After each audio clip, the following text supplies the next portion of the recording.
তো গাইজ আপনারাও কি ফ্রি প্যানেল খুঁজছেন?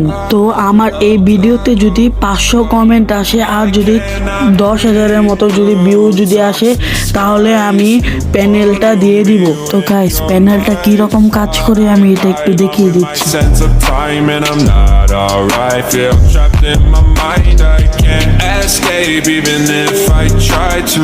Little too late to weaken too kind. My heart is on fire and I'm burning alive. So I guess I'm not fine. Still trapped in my mind. তো guys এটা আপনারা প্রথমে আপনাদের main আইডিতে লাগাবেন না, প্রথমে আপনারা আপনাদের বট আইডিতে লাগাবেন এবং এই প্যানেলটা সম্পূর্ণ সেট আপ করে নেবেন এবং পরে আপনাদের মেইন আইডিতে লাগাবেন। তো গাইস এটার পাসওয়ার্ড থাকবে হলো এটা। আর আপনারা যারা আমার এই ভিডিও দেখবেন না তারা পরবর্তী ভিডিওতে শুধু আমি প্যানেলটাই দিব কিন্তু আর পাসওয়ার্ডটা দিব না। তো যারা আমার এই ভিডিওটা দেখবে তারাই শুধু এই প্যানেলের পাসওয়ার্ডটা পাবে এবং প্যানেলটাও পাবে।